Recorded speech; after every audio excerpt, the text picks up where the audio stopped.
It is Friday, June 16th, 2023, and welcome to episode 233 of Fault Lines, the National Security Institute's podcast that gets you quickly up to speed 3 times a week on the national security and foreign policy debates shaking up America.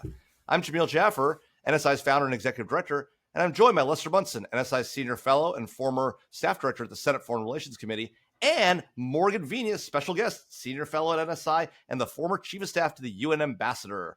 So today we're talking about this historic visit by Palestinian Authority President Mahmoud Abbas to Beijing. It's historic, not because the Palestinian Authority is going to Beijing. They've done it before a number of times. But on this trip, Abu Mazen, oftentimes a nickname for Mahmoud Abbas, Abu Mazen went there and signed a strategic cooperation agreement with the Chinese Communist Party, with the Chinese government. This also came at a time when China has expressed its interest and its desire and its willingness to engage in the Palestinian Israeli debate, trying to find a path forward. President Xi Jinping also expressed his direct support for the Palestinian position, that is a return to 1967 borders, the capital of a Palestinian state in East Jerusalem. These are important moves by China, which has increasingly shown a desire and interest in getting engaged in Middle East politics. Of course, the United States, since President Barack Obama talked about it many years ago, has made a theoretical pivot to Asia that has concerned all of our allies and adversaries, or concerned our allies and given our adversaries an opportunity in the Middle East. And now we see yet again more adversary activity, this time China. We've seen Russia doing it as well. Russia's gotten increasingly active in Syria and has sold arms, the S-400 missiles, to Turkey. And now the Chinese, in addition to having done this strategic cooperation agreement with the Palestinians, comes on the heels of them brokering what may or may not be a improved situation between Saudi Arabia and Iran, or at least the beginning of diplomatic relations. So with all this, should we be pivoting away from the Middle East to Asia, or is Asia pivoting, and China in particular, pivoting towards the Middle East and taking advantage of our failure to be leading in that area? Morgan, what do you think? Yeah, I think this is an issue, or at least a headline, that may not seem like a lot, but it's demonstrative of a much bigger issue here. And that is China is expanding its role as a global power player.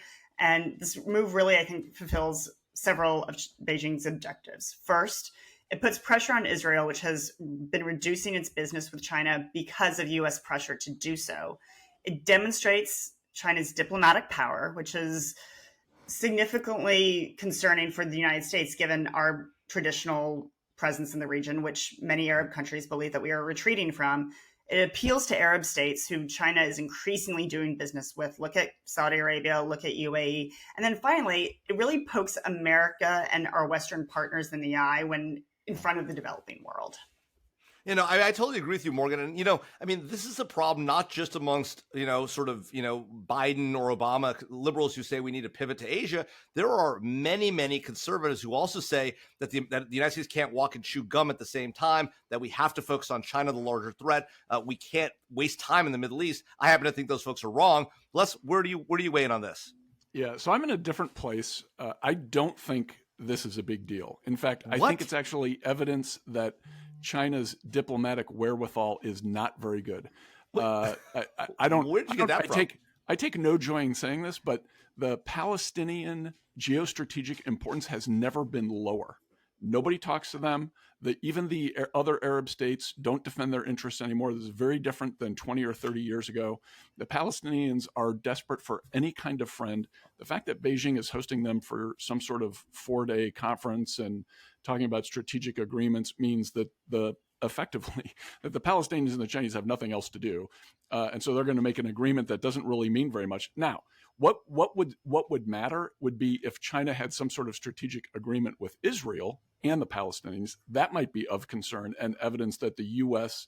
ability to bring folks together in the Middle East and affect change on the ground is being impinged by China. This, to me, signals almost nothing, and it kind of makes me think much like China's foreign aid program, the Belt and Road Initiative, which is a massive failure on a number of fronts. That China just doesn't know what it's doing diplomatically. They're picking someone who's kind of the cheapest option out there.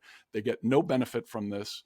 It makes me think the Chinese don't know what they're doing. Now, The one thing I would be concerned about, which is, and I don't know what we do about this, is that the U.S. is no longer a consumer of Middle Eastern energy resources. China is. That's simply the reality of the world economy right now. We are largely energy independent. China is not. China needs the Middle East. China is flailing around trying to find a way to be relevant in the region. Frankly, I don't think this move is very smart.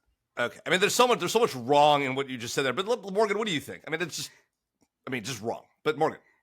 Yeah, no, the Chinese are taking advantage of a multipolar world here. As Jamil, as you said in your introduction, the United States is perceived as retreating from the region, right? We're perceived to pivoting to the Indo-Pacific.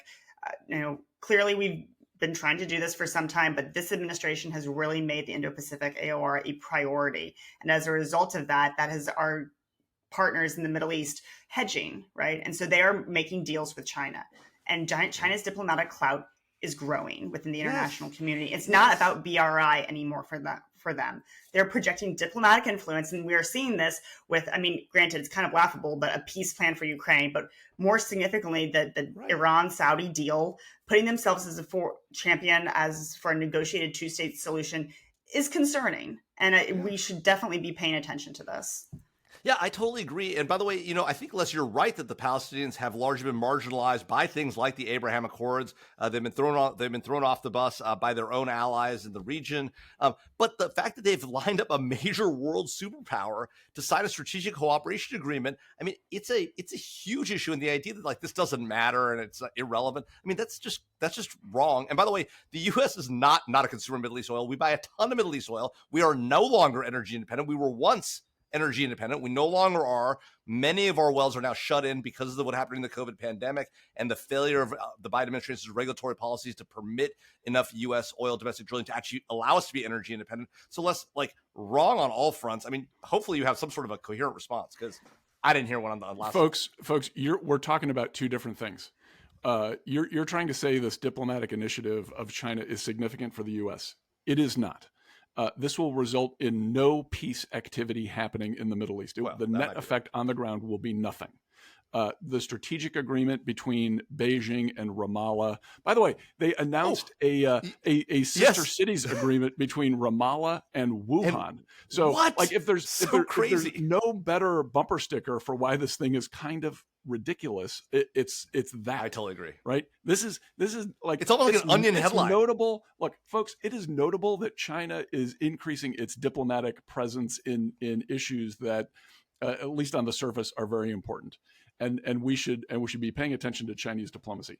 This deal in and of itself, to me, is a signal that it's actually not working very well for Beijing. Well, that's a wrap. Thanks to Gabriel Otis and Claude Jennings for the help producing today's episode. Please join us again on Wednesday, since we're taking Monday off for Juneteenth. Please join us again on Wednesday for another episode of Fault Lines, the podcast that gets you smart fast on the national security debates shaking up America. Fault Lines is also now up on YouTube, so you can see our smiling faces on the internet on NSI's YouTube page. And if you like what you heard, don't forget to rate, review, and subscribe. Yes, right now, wherever you get your podcasts.